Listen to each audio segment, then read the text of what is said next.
Hello student, welcome back to my channel Samrat Academy. Student, जितने बच्चे 2024 board का paper देने वाले हैं उनके लिए वीडियो सबसे ज्यादा इंपॉर्टेंट है। आज मैं आप लोगों को एक वायरल पेपर बताने वाला हूं, वो भी विज्ञान का वायरल पेपर है। 100% आपके एग्जाम में आने वाला है यह पेपर। आप एग्जाम देकर देख लीजिएगा। लिखित आपको बता रहा हूं, एक पेपर 100% आपके एग्जाम में आएगा। कोड याद कर लो, 824EN, इसको मिला लेना आप लोग। जितने बच्चे इस वीडियो को देख रहे हो 100% अगर एक कोड में 70 नंबर नहीं लेकर आए तो कहना, ठीक है। सारे बच्चे 70 में 70 नंबर लेकर आओगे, क्योंकि मैं आपको पूरा का पूरा सोल्यूशन बताने वाला हूं। अब पूरा का पूरा सोल्यूशन बताने के साथ साथ जितने प्रश्न है उनको रट डालना। मैं आपको कह रहा हूं, मेरे पे आप बिलीव करो, जो मैं आपको बता रहा हूं उस पर भरोसा रखो। मैं कह रहा हूं 824EN वाला जो कोड है 100% आपके एग्जाम में आने वाला है। तो वीडियो को लाइक कर देना, चैनल पर तो चैनल को जरूर सब्सक्राइब कर लेना। इस बार सारे सब्जेक्ट में 70 नंबर लेकर आने की गारंटी मेरी है, ठीक है। बस आप लोग मन से पढ़ते रहिए। ये पेपर मेरे प्यारे बच्चों 70 नंबर का पूछा जाएगा। और इस पेपर को हल करने के लिए आपके पास समय कितने रहेंगे? 3 घंटे 15 मिनट का समय रहेगा। देखो, यहाँ पे समान निर्देश क्या दिया है कि बोल रखा है कि प्रारंभ के 15 मिनट परीक्षार्थियों को प्रश्न पत्र पढ़ने के लिए निर्धारित है। 15 मिनट खूब आराम से इस पेपर को पढ़ लेना और 3 घंटे में इस पेपर को सॉल्व करना। इसके बाद है कि प्रश्न पत्र 2 खंड, एक खंड अ में, दूसरा खंड ब में विभाजित है, ठीक। खंड अ में तथा खंड ब में 3 उपखंड दिए हैं, क ख ग। 3 उपखंड देगा भी, क्योंकि यहाँ पे फिजिक्स, केमिस्ट्री, बायो तीनों के प्रश्न रहते हैं, ठीक है।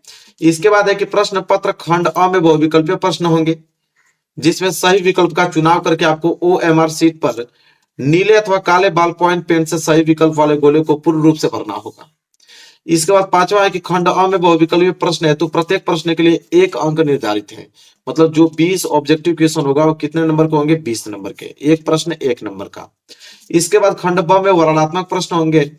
प्रत्येक प्रश्न के सम्मुख उनके निर्धारित अंक दिए गए, मतलब हर एक प्रश्न के आगे बताया गया कि प्रश्न 2 नंबर का है कि 4 नंबर का है कि 6 नंबर का है, ठीक है।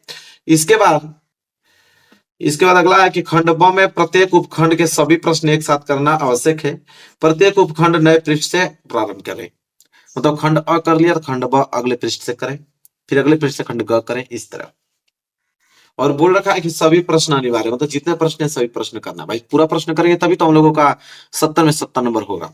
सबसे पहले आ गया खंड अ। खंड अ में रहेंगे बहुविकल्पीय प्रश्न मेरे प्यारे बच्चों, और उसमें आपके रहेंगे उपखंड क, ठीक है। देखो 20 ऑब्जेक्टिव क्वेश्चन 20 नंबर का। पहला प्रश्न पढ़ते हैं। पहला प्रश्न मेरे प्यारे बच्चों है क्या? पहला प्रश्न है कि यदि आपतन कोण I तथा अपवर्तन कोण R हो तब अपवर्तित किरण विचलित होगी, ठीक है। मेरे प्यारे बच्चों, बताया है कि अगर आपतन कोण को I से डिनोट किया जाए और अपवर्तन कोण को R से डिनोट किया जाए, तो अगर अपवर्तित किरण अगर हमें निकालना हो कि कितना कोण मुड़ा तो किस तरह निकलेगा, तो मेरे प्यारे बच्चों आपतन कोण में से अपवर्तन कोण को घटाने पर आपको मालूम चल जाएगा कि कितना विचलित हुआ है, ठीक है, कितना अपवर्तित हुआ है। ए वाला ऑप्शन जो है बिल्कुल राइट आंसर हो जाएगा। दूसरा है ताप बढ़ाने पर किसी चालक का वैद्युत प्रतिरोध। तो देखिए, ताप बढ़ाने पर किसी भी चालक का वैद्युत प्रतिरोध जो मेरे प्यारे विद्यार्थियों है वो बढ़ता है। वो क्या होता है? बढ़ता है किसी भी। तो बी वाला ऑप्शन बिल्कुल राइट आंसर हो जाएगा।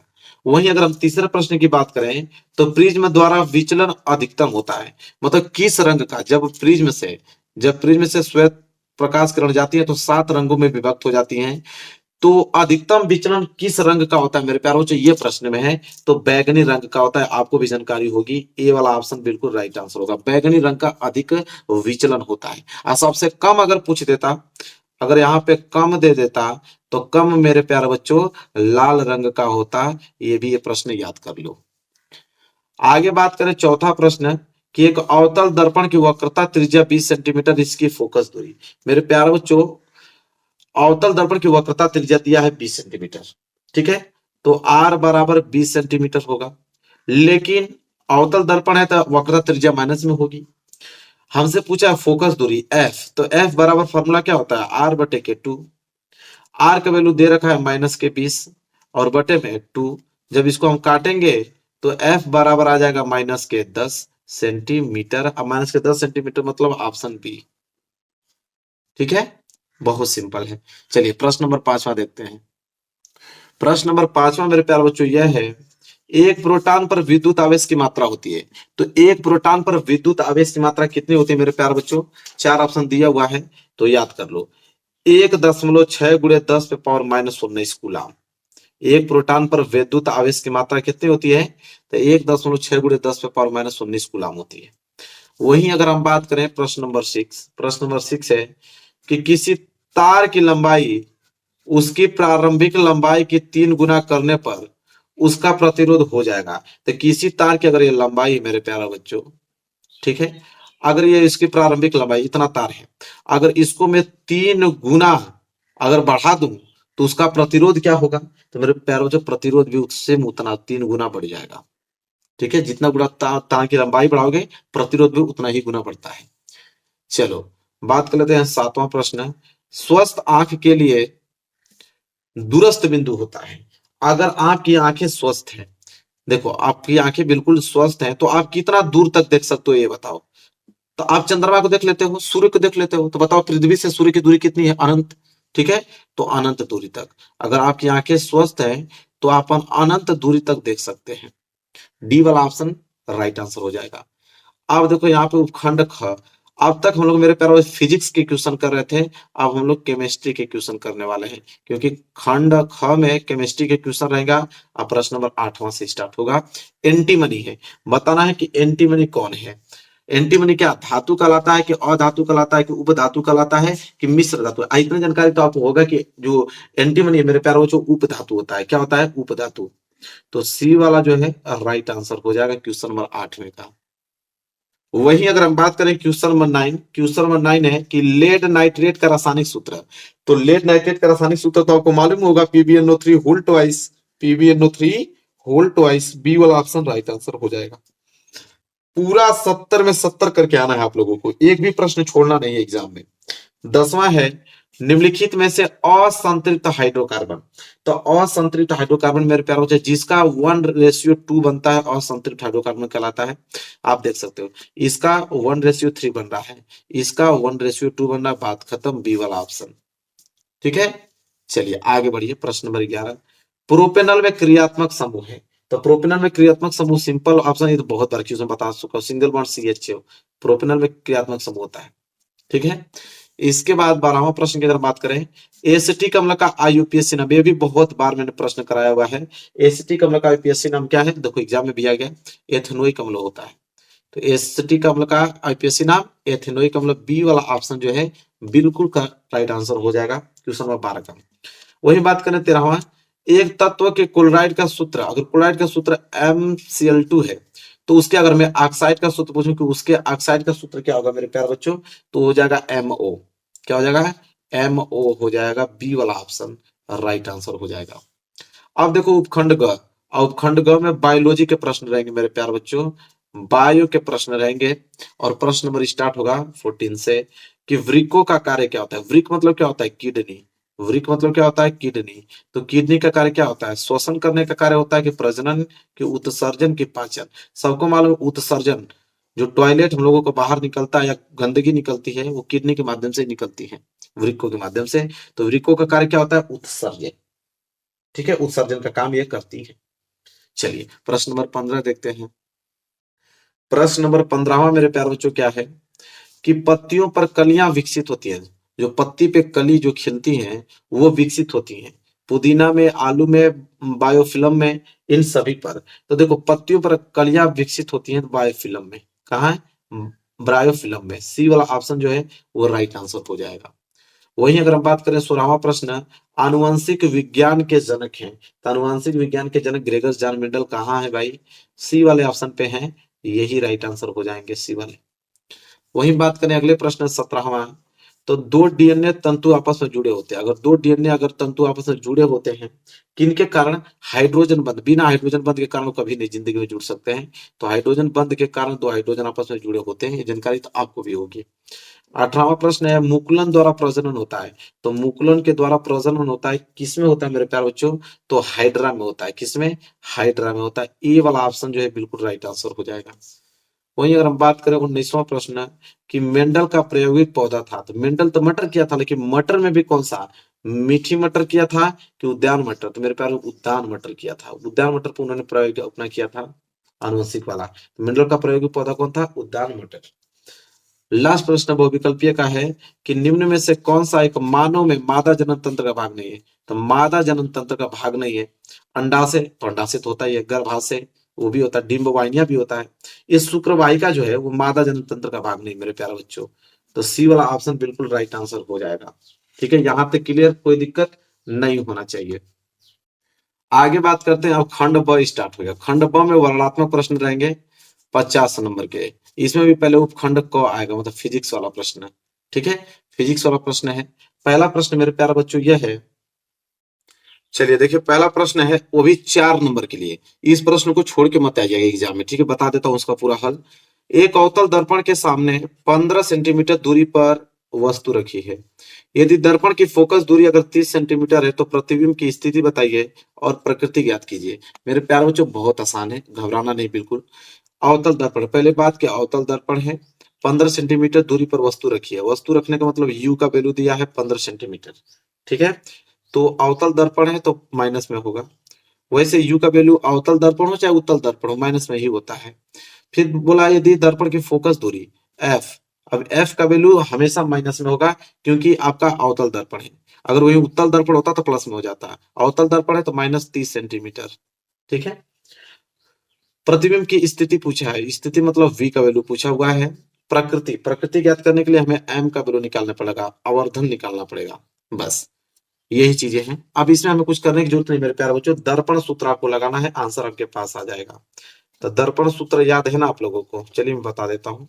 दर्पण सूत्र से देखो, दर्पण सूत्र क्या कहता है कि 1/f बराबर 1/v और +1/u, यह होता है मेरे प्यारे बच्चों दर्पण सूत्र। अब बस वैल्यू रखना है, कुछ करना नहीं है।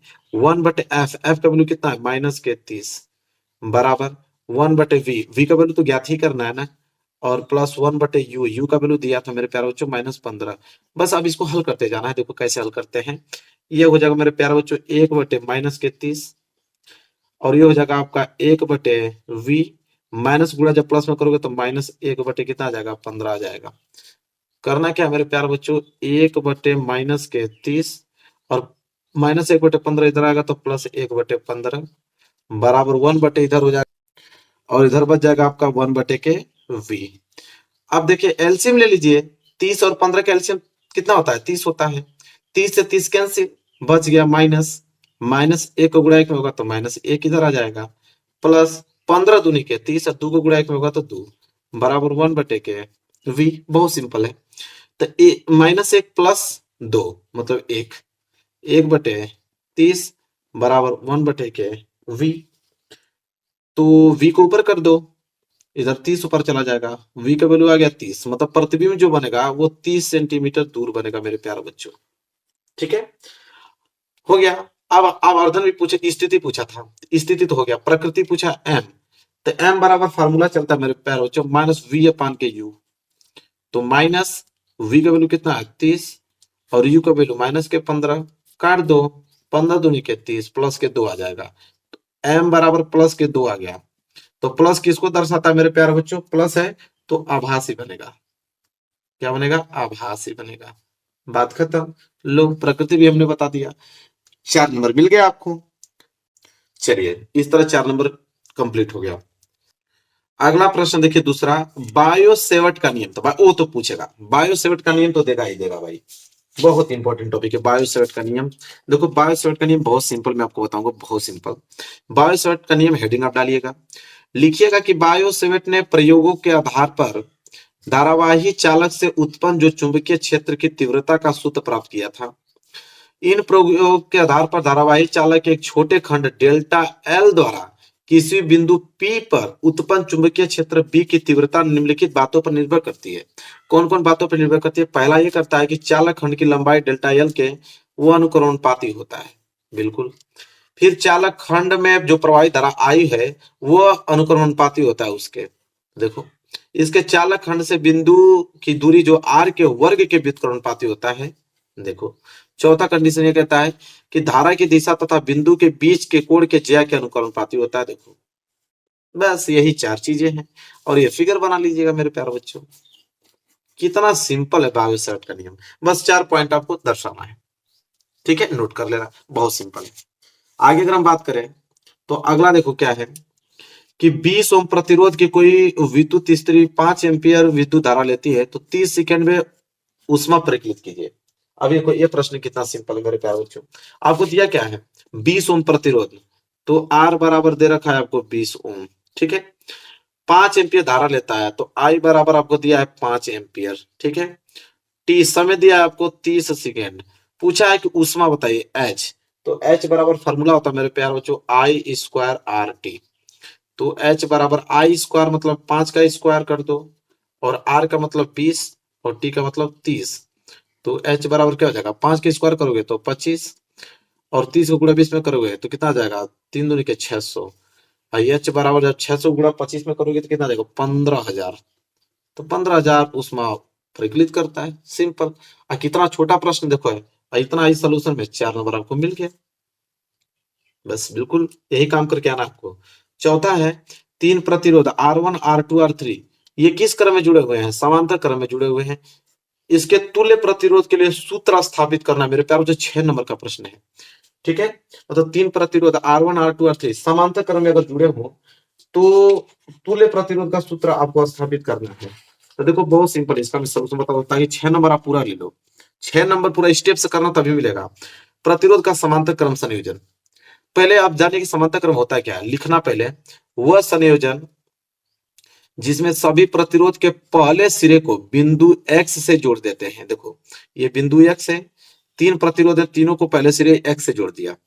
फिर कराता था सभी प्रतिरोधों के दूसरे सिरे को बिंदु वाई से जोड़ देते हैं। अब देखो पहला पॉइंट यहां जोड़ दिया ना, अब तीनों को हम इसके लास्ट वाले पॉइंट वाई से जोड़ देते हैं। ठीक है, फिर कह रहा है कि और यदि 3 से अधिक प्रतिरोध है तो आगे भी इसी क्रम में जोड़ देते हैं, और भी तार होंगे तो इस तरह जोड़ते चले जाएंगे। तब प्रतिरोध के इस संयोजन को हम समांतर क्रम संयोजन कहते हैं। मतलब इस तरह अगर जुड़ा हो कि अगर 3 प्रतिरोध का पहला सिरा x से जुड़ा हो और अंतिम सिरा y से जुड़ा हो तो इसे हम समांतर क्रम संयोजन कहते हैं, सिंपल। इसके बाद चित्र बनाइएगा R1 R2 R3 3 प्रतिरोध समांतर क्रम में जुड़े हुए हैं, पहला बिंदु x से, दूसरा लास्ट वाला बिंदु y से जुड़े हुए हैं। ये आपका वोल्टमीटर है नापने के लिए, ये आपका प्लस और माइनस है, बैटरी लगी हुई है। यहाँ पे लिख देना कि प्रतिरोध का समांतर क्रम संयोजन, चित्र जरूर बनाना। इसके बाद लिखना कि माना 3 प्रतिरोध है R1 R2 R3 समांतर क्रम में जुड़े हैं। ठीक है, तब इन प्रतिरोधों पर विभवांतर समान मात्रा में होगा। मेरे प्यारों से इतना याद रखना है कि अगर कितना भी प्रतिरोध अगर समांतर क्रम में जुड़ा है तो उसमें जो विभवांतर भी होगा तीनों में समान होगा, तीनों में समान होगा। कब, जब समांतर क्रम में प्रतिरोध जुड़े हो तब। लेकिन देखिए लिखा है जबकि इन विद्युत धाराएं I1 I2 I3 होगी, मतलब जो विद्युत धारा होगा तीनों में अलग होगा। इसमें I1 होगा तो इसमें I2 धारा बहेगी, I3 मतलब तीनों में धारा अलग अलग होगी लेकिन विभवांतर तीनों में सेम होगा। इतना लिखने के बाद आप ओम का नियम लगाना। I1 अगर यहाँ पे आई देखिए प्रतिरोध R1 में अगर I1 धारा बह रही है तो अगर मैं यहाँ से ओम का नियम लगाऊं तो ओम का नियम क्या कहता है कि I1 बराबर V अपान के R1, इसमें आपने ओम का नियम लगा दिया। इसी तरह दूसरा में लगाओगे तो I2 अपान के V अपान के R2, फिर I3 बराबर V अपान के R3। तीनों में हमने ओम का नियम लगाया, तीनों को हमने यहाँ पे स्टेप बाय स्टेप लिख दिया, कोई दिक्कत नहीं। इसके बाद बोला कि माना X और Y बिंदुओं के बीच कुल धारा I है, मतलब कि तीनों में अलग अलग है लेकिन हमने टोटल धारा, इन तीनों को टोटल धारा हमने I सिर्फ I मान लिया। और I बराबर क्या होगा, तीनों को जोड़कर आएगा I1 I2 I3, तीनों को मिलाकर हमने एक नाम दे दिया कि I1 धारा बह रही है। ठीक है, इसके बाद मेरे प्यारे बच्चों आगे लिखना, देखो वही चीज लिखा हो ना कि जो टोटल I होगा वो तीनों के योग के बराबर होगा। फिर लिखा कि मान रखने पर, वो जो 3 हमने समीकरण बना तो उसमें मान रखा तो I बराबर क्या होगा, I1 का वैल्यू हमने लिख दिया V अपान के R1, पीछे था ना। I2 की जगह हमने V अपान के R2 लिख दिया, I3 की जगह हमने V अपान के R3, समीकरण पहले से। मतलब ये वाला जो है यही I1 का वैल्यू ये रखा हूँ, I2 का वैल्यू ये रखा हूँ, I3 का वैल्यू हमने ये रखा है, बस और कुछ किया नहीं हमने। इतना कर लोगे। इसके बाद हम लिखा है कि माना X और Y बिंदुओं के बीच के तुल्य प्रतिरोध R है, मतलब टोटल प्रतिरोध हमने अगर R मान लिया तो ये बताओ कि टोटल धारा हमने I मान लिया, टोटल प्रतिरोध हमने R मान लिया, टोटल विभवांतर हमने V मान लिया। तो इन तीनों अगर मिलाकर ओम का नियम लगाऊंगा तो I अपान के V अपान के R होगा, I बराबर V अपान के R। इसे हम समीकरण दूसरा मान लेते हैं। हमने क्या किया कि समीकरण 1 और समीकरण 2 की तुलना करने पे ठीक है, इन दोनों का अगर तुलना कर रहे हैं हम, ठीक है, तो तुलना करने पे आपको क्या दिखने को मिल रहा है, देखो आई जो है, आई की जगह हमने क्या रख दिया, वी अपान के आर, तो आई की जगह देखो, आई की जगह हमने वी अपान के आर रख दिया, फिर बाकी जो वी अपान के आर वन है, वी अपान के आर टू, वी अपान के आर थ्री, इसी तरह हमने छोड़ दिया। इसके बाद देखो वी अपान के आर, इसमें हमने वी कॉमन ले लिया, जैसे हमने वी कॉमन लिया तो यहाँ एक बच गया, एक अपान के आर वन प्लस एक अपान के आर टू प्लस एक अपान के आर थ्री। फिर हमने क्या किया कि वी से वी को कैंसिल कर दिया, तो एक अपान के आर बच गया, बराबर इधर आपका एक अपान के आर वन प्लस एक अपान के आर टू प्लस एक अपान के आर थ्री। यही है तुल्य प्रतिरोध। जब तीन प्रतिरोध अगर समांतर क्रम में जुड़े हों तो तुल्य प्रतिरोध के लिए यहाँ पे सूत्र स्थापित इसी तरह किया जाता है, तब जाके आपको 6 नंबर मिलेगा। ये तो आपके एग्जाम में आने वाला है, इसको तैयार करना। चलो आगे देखो, अगर ये प्रश्न चौथा वाला नहीं कर पाते हो मेरे प्यारे बच्चों, ठीक है, तो अथवा करके एक और आपको प्रश्न दिया गया है, अथवा करके कि चुंबकीय क्षेत्र में स्थित धारावाही चालक पर लगने वाले बल का सूत्र स्थापित कीजिए। तो बल का सूत्र स्थापित मत कीजिएगा, आप यही वाला कर दीजिए, सिंपल यही है। दोनों में से कोई एक ही करना, तब चौथा वाला कर लेना, अथवा वाला छोड़ देना। अब उपखंड अब मैं आपको दूंगा होमवर्क, निम्नलिखित अभिक्रियाओं से प्रत्येक के लिए रासायनिक समीकरण लिखिए। ठीक है, 4, 1 2 3 4, ये है होमवर्क। बहुत बार इनको कराया, ठीक है, ईमानदारी से होमवर्क करके आना संतुलित करने के लिए। ठीक है, बहुत वीडियो अपने बना चुका है।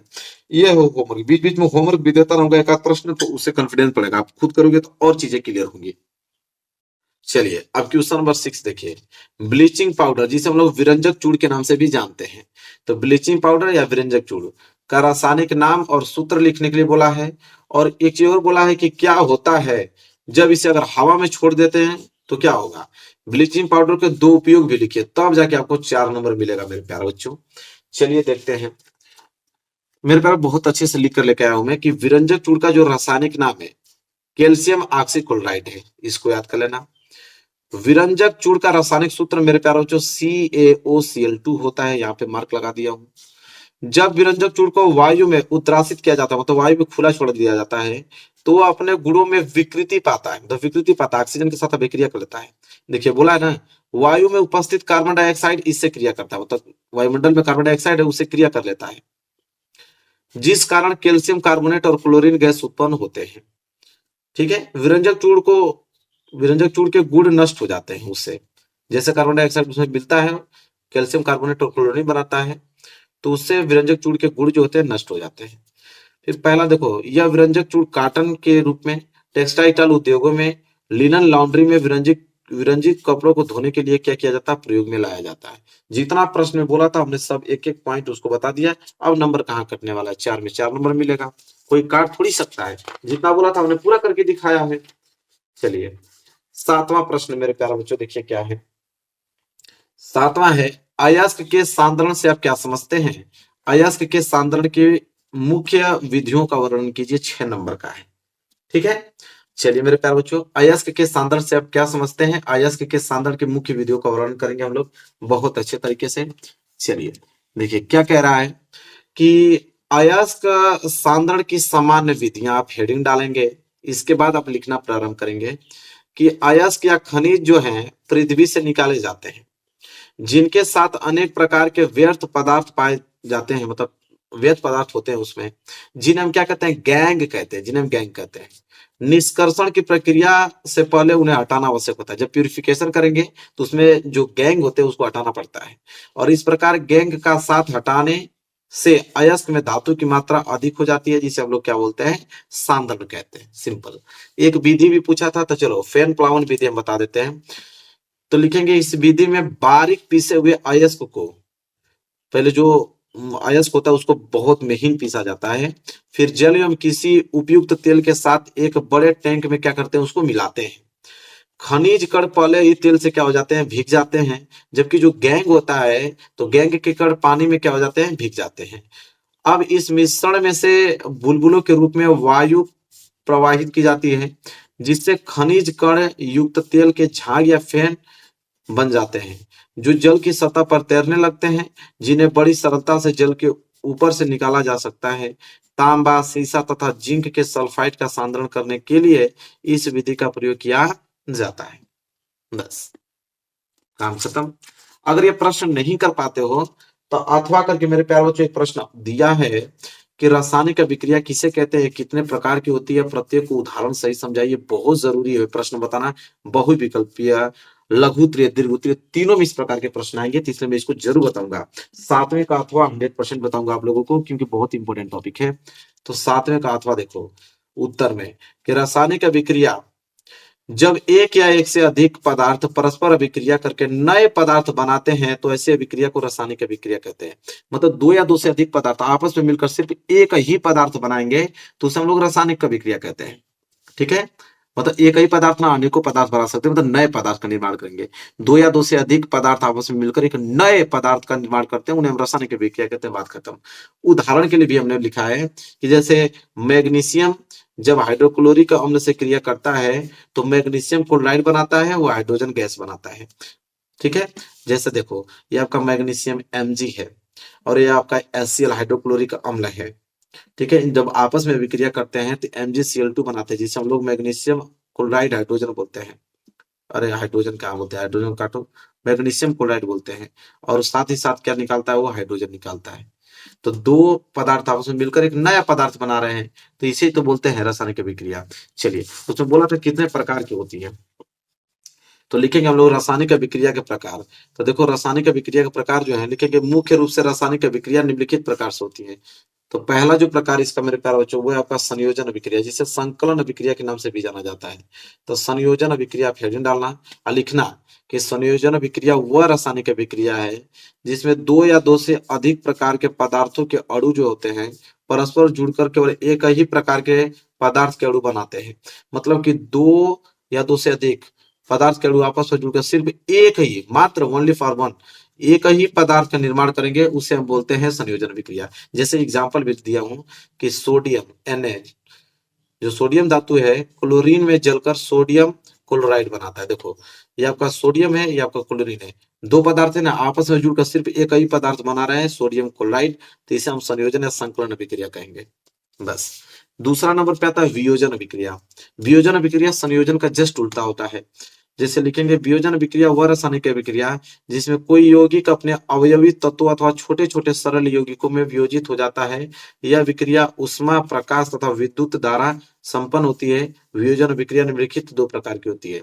मतलब इसमें क्या होता है कि कोई एक पदार्थ को हम लोग वियोजित करें, उसको गर्म करें या उष्मा दें या विद्युत धारा दें, तो वो एक पदार्थ कई भागों में टूट जाता है, उसे बोलते हैं वियोजन अभिक्रिया। जिसमें बोला है कि उष्मीय वियोजन भी आता है। उष्मीय वियोजन क्या होता है कि जब किसी पदार्थ के वियोजन की अभिक्रिया उष्मा देने पर होती है तो उष्मीय वियोजन कहते हैं। मतलब कोई भी अभिक्रिया है, अगर उष्मा देने के बाद वो अभिक्रिया घटित हो रही है तो उसमें उष्मीय वियोजन बोलते हैं। ठीक है, उदाहरण देखो, उदाहरण के तौर पे जैसे समझ लो, पहला पोटेशियम क्लोरेट का वियोजन। एक इसमें क्या होता है कि पोटेशियम क्लोरेट KClO ट्राइस, ठीक है, उसको गर्म करने पर यह पोटेशियम क्लोराइड तथा ऑक्सीजन में वियोजित हो जाता है। ठीक है, मतलब पोटेशियम क्लोराइड को जैसे हम गर्म करते हैं तो पोटेशियम क्लोराइड में और ऑक्सीजन में वियोजित हो जाता है। एग्जाम्पल नोट कर लो तब आपको और क्लियर हो जाता है। देखिए पोटेशियम क्लोराइड है, उसको हम उष्मा दे रहे हैं, क्या दे रहे हैं, हीट दे रहे हैं। उष्मा दे रहे हैं तो पोटेशियम क्लोराइड में टूट रहा है और ऑक्सीजन में टूट रहा है, तो हो गया ना वियोजन अभिक्रिया। बिल्कुल। दूसरा होता है विद्युत वियोजन, मतलब विद्युत देने पे जो अभिक्रिया हो। लिखेंगे कि जिस रासायनिक अभिक्रिया में यौगिक गलित अवस्था में या जलीय विलयन में विद्युत धारा प्रवाहित करने पर वियोजित होता है, उसे हम लोग विद्युत वियोजन कहते हैं, मतलब विद्युत वियोजन कहते हैं। तो विद्युत वियोजन कहते हैं मेरे प्यारे बच्चे। जैसे एग्जाम्पल में सोडियम क्लोराइड का विद्युत वियोजन, उसमें क्या होता है कि गलित सोडियम क्लोराइड में विद्युत धारा प्रवाहित करने पर यह सोडियम तथा क्लोरीन में वियोजित हो जाता है। जैसे सोडियम क्लोराइड है, इसमें हम लोग विद्युत धारा बहा रहे हैं। ठीक है, विद्युत धारा बहा रहे हैं, तो देखो सोडियम में टूट रहा है, क्लोरीन में टूट रहा है, तो विद्युत धारा देने से अगर यह अभिक्रिया हो रही है तो विद्युत वियोजन कहलाएगी। तीसरा नंबर की अभिक्रिया होती है विस्थापन या प्रतिस्थापन अभिक्रिया। ये क्या होता है कि विस्थापन वह रासायनिक अभिक्रिया है जिसमें किसी यौगिक के अणु के किसी एक परमाणु अथवा समूह के मूलक के स्थान पर कोई दूसरा परमाणु या मूलक आ जाता है। ठीक है, मतलब अधिक अभिक्रियाशील वाला तत्व कम अभिक्रियाशील वाला तत्व को मतलब हटा देगा वहां से। जैसे एग्जाम्पल में समझो, जैसे लोहा और कॉपर सल्फेट विलयन में कॉपर को क्या करेगा, विस्थापित करके स्वयं आ जाता है, फलस्वरूप फेरस सल्फेट तथा कॉपर बनाता है। जैसे समझिए ये आयरन है, लोहा, एक कॉपर सल्फेट है, ये आपस में अभिक्रिया हो रहा है ना, ये लोहा अधिक अभिक्रियाशील है कॉपर से, कॉपर को वहां से हटा के देखो साइड में कर दिया है, और अपने लोहा और सल्फेट मिलकर यहाँ पे फेरस सल्फेट बना दिया। तो अधिक अभिक्रियाशील वाला तत्व कम अभिक्रिया वाला तत्व को उसके यौगिक में से उसको अलग कर देता है, तो हम लोग विस्थापन या प्रतिस्थापन अभिक्रिया कहते हैं। और एक लास्ट अभिक्रिया होता है जिसे बोलते हैं उभय प्रतिस्थापन या द्विविस्थापन अभिक्रिया। इसमें क्या होता है कि जिस रासायनिक अभिक्रिया में यौगिकों के आयने अथवा घटकों की अदला बदली हो जाती है, आयनों का आदान प्रदान होता है तथा नए यौगिक बनते हैं, वह उभय प्रतिस्थापन अभिक्रिया कहलाती है। और यह अभिक्रिया यौगिकों के विलयनों के मध्य होती है। समझो, पहले आयनों का आदान प्रदान होता है। उदाहरण के तौर पे जैसे जब बेरियम क्लोराइड के विलयन में हम सोडियम सल्फेट का विलयन मिलाते हैं, तो बेरियम सल्फेट व सोडियम क्लोराइड बन जाता है। आप समझो, जैसे बेरियम क्लोराइड है, ठीक है, तो यहाँ Ba जो है प्लस में है, इधर आपका SO4 जो है वो माइनस में है, ठीक है। तो इधर से बेरियम प्लस वाला, इधर से SO4, दोनों आपस में, दोनों का आयन अलग लगे हैं, प्लस में माइनस आपस में जुड़कर यहाँ BSO4 बना दिया, जिसे बेरियम सल्फेट कह रहे हैं। इधर क्लोरीन माइनस में है, इधर Na प्लस में है, तो यह माइनस में यह प्लस में आपस मिलकर इधर NaCl बना दिया, सोडियम क्लोराइड। तो आयनों का आदान प्रदान हो रहा है, जिसे हम लोग बोल रहे हैं उभय प्रतिस्थापन या द्विविस्थापन अभिक्रिया। क्लियर है? चलो अब 8वां प्रश्न देखो, उपखंड ग स्टार्ट हो गया। ये दोनों 7वां में दोनों बता दिया मैं। 8वां देखिए क्या है, आमाशय किसे कहते हैं, उसके 3 प्रमुख कार्य लिखे। तो आमाशय किसे कहते हैं ना, अब ये प्रश्न कितने नंबर का, 4 नंबर का। चलो देखते हैं आमाशय लिखेंगे मेरे प्यारों, कि आमाशय जो होता है ना, उदर गुहा में अनुप्रस्थ अवस्था में स्थित एक मशक के समान रचना है, ठीक है। यह आहार नाल का सबसे चौड़ा भाग होता है, जिसकी लंबाई लगभग कितना, 24 सेंटीमीटर, और चौड़ाई जो होता है मेरे प्यारों जो 10 सेंटीमीटर होता है। आमाशय के कार्य की अगर हम बात करें तो वो भोजन का संग्रह करता है, भोजन को पतला लेई जैसा बनाता है, और भोजन का पाचन करता है। साथ ही साथ नीचे लिख लेना कि आमाशय का मुख्य कार्य भोजन का पाचन का है। आमाशय जो है भोजन के साथ आने वाले हानिकारक जीवाणुओं का सफाया करता है। आमाशय के पाचक रस में स्थित एंजाइम भोजन में प्रोटीन के छोटे छोटे कणों में तोड़ देते हैं, जिससे प्रोटीन का पाचन आसान हो जाता है। आमाशय का पाचक रस में भोजन के कणों में अम्लीय बनाकर सड़ने से क्या करता है, रोकता है। तो देखो आमाशय का हमने पूरा कार्य भी बता दिया कि आमाशय का कार्य क्या होता है। क्लियर है? कोई दिक्कत नहीं होना चाहिए, बिल्कुल 1%। चलिए वही बात करें प्रश्न नंबर 9। प्रश्न नंबर 9 है कि गर्भ निरोधक की विभिन्न विधियां कौन सी। Very very most important, 4 number के लिए प्रश्न है, ठीक है। देखो कैसे लिखेंगे, गर्भ निरोधक की विभिन्न विधियां। देखो गर्भ निरोधक की विभिन्न विधियां हैं, कौन कौन सी विधि है मेरे प्यारों, उसको मैं अभी दिखाता हूँ आप लोगों को। ये प्रश्न बहुत वाकई में कमाल का प्रश्न है। तो देखो पहली विधि ए वाली होता है यांत्रिक, उसे ही हम लोग भौतिक अवरोध भी कहते हैं। दूसरा विधि होता है रासायनिक विधि। तीसरा होता है शल्य चिकित्सा विधि। और चौथा है अंतरा गर्भाशय, जिसे गर्भ निरोधक यंत्र या उपकरण आईयूडी भी कहते हैं। अब सबको बारी बारी से देखेंगे। ए वाला यांत्रिक या भौतिक अवरोध क्या होता है, कि देखो नर योनि में शुक्राणुओं के प्रवेश को रोकने के लिए निरोध का उपयोग करते हैं। और पहला है कि मादाएं डायाफ्राम या ग्रीवा टोपी का प्रयोग शुक्राणुओं के गर्भाशय तथा अंडवाहिनी में प्रवेश करने के लिए करती हैं, ठीक है। वहीं अगर दूसरा बताया रासायनिक विधि क्या होता है, औरतें 2 प्रकार की गोलियां का उपयोग करती हैं। पहला मुख्य गोलियां, ये गोलियां हार्मोन्स युक्त होती हैं जो अंडाशय से अंडोत्सर्ग अंड डिंब के मोचन को रोकती हैं। उदाहरण माला डी, सहेली जैसे में। दूसरा उसमें है योनि गोलियां, इन गोलियों में रसायन होते हैं जो शुक्राणुओं को क्या कर देते हैं, मार देते हैं। अब तीसरा शल्य चिकित्सा विधि, वेक्सोटॉमी, पुरुष नसबंदी जिसे कहते हैं। लिखेंगे शुक्रवाहिकों के एक छोटे से भाग को शल्य चिकित्सा द्वारा अलग कर देना वेसेक्टॉमी कहलाता है। शुक्रवाहिकाएं वे नलिकाएं होती हैं जो नरों के शुक्राणुओं में वृषण के माध्यम से मूत्र मार्ग तक लेकर जाती हैं। उसी में दूसरा है ट्यूबेक्टॉमी। एक कौन सा था, अभी हमने देखा वेक्सोटॉमी, एक होता है ट्यूबेक्टॉमी जिसे महिला नसबंदी बोलते हैं। लिखेंगे डिंब वाहिनी नलिकाओं के एक भाग को काटकर अलग कर देना ट्यूबेक्टॉमी कहलाता है। और यह प्रक्रिया अंड डिंब को आगे डिंब वाहिनियां तथा गर्भाशय में जाने से क्या करती हैं, रोकती हैं। अब चौथा देखो अंतरा गर्भाशय गर्भ निरोधक यंत्र उपकरण। इसमें क्या होता है कि यंत्र जो कॉपर आयनों के स्रोत होते हैं उनको मादा महिला के गर्भाशय में स्थापित किया जाता है, जो निषेचित अंड या ब्लास्टुला गर्भाशय में स्थापित होने से क्या होती हैं, रोकते हैं। बस क्लियर है। आगे बात करते हैं प्रश्न नंबर 10वां। देखो 10वां प्रश्न मेरे प्यारे बच्चों है, स्वपरागण के लिए आवश्यक अनुकूल तथा इनके लाभ एवं हानियां लिखिए। स्वपरागण के लिए आवश्यक अनुकूल, उनके लाभ क्या है, उनके हानि क्या है, 4 नंबर के लिए प्रश्न है। तो चलिए पहले जानते हैं स्वपरागण होता है क्या मेरे प्यारे बच्चों। इधर देखो, स्वपरागण के लिए आवश्यक अनुकूल, पुष्प का द्विलिंगी होना आवश्यक है, मतलब पुष्प का द्विलिंगी होना बहुत जरूरी है। नर एवं मादा भाग एक साथ परिपक्व होना आवश्यक है। स्वपरागण के लाभ लिखेंगे, स्वपरागण के निम्नलिखित लाभ हैं, फिर हानियां भी देखेंगे। लाभ तो यह है कि पुष्पों में स्वपरागण एक आसान तथा निश्चित गति प्रक्रिया है, जिसके कारण पौधों का वंश जो है चलता रहता है। दूसरा है कि इनको परागण क्रिया के लिए दूसरे पुष्पों पर निर्भर नहीं रहना पड़ता है, वो स्वयं पर निर्धारित है। स्व परागित पुष्पों का रंग, सुगंध तथा मधु उत्पन्न करने की आवश्यकता नहीं पड़ती, जिससे पौधों की कम से कम ऊर्जा उपयोग होती है। चौथा लाभ सुन लो, स्वपरागण में परागकण के लिए कम परागकणों की आवश्यकता होती है, जिससे परागकण व्यर्थ नष्ट नहीं होते हैं। लास्ट है, स्वपरागित बीज शुद्ध नस्ल वाले समयुग्मी संतति होते हैं तथा इनका पैतृक गुण जो होता है यही रहते हैं। तो ये तो लाभ था स्वपरागण की। हानियां भी कुछ देख लो। तो स्वपरागण से निम्नलिखित हानियां, पहला हानि तो यह है कि स्वपरागण से उत्पन्न बीज जो होता है मतलब उत्तम श्रेणी के नहीं होते हैं, ठीक है। और दूसरा कि स्वपरागण से उत्पन्न पौधों में समय के साथ रंगों के प्रति क्षमता जो होती है कम होती जाती है। फिर तीसरा है कि स्वपरागण से उत्पन्न बीजों से बने पौधे जो होते हैं कमजोर हो जाते हैं। फिर चौथा है, स्वपरागण से उत्पन्न बीज संख्या में कम, भार में हल्के तथा छोटे होते हैं। पांचवा, ऐसे बीज जो होते हैं शीघ्र नहीं पकते हैं। छठा है कि स्वपरागण द्वारा नई जातियों की उत्पत्ति नहीं हो सकती, मतलब बहुत सारा उन्हें बता दिया, 3-4 याद कर लेना, ठीक है। आइए 11वां प्रश्न देखिए। 11वां प्रश्न मेरे प्यारे बच्चों है कि मुख से लेकर आमाशय तक होने वाली पाचन क्रिया को प्रभावित करने वाले एंजाइम के कार्य लिखिए 6 नंबर।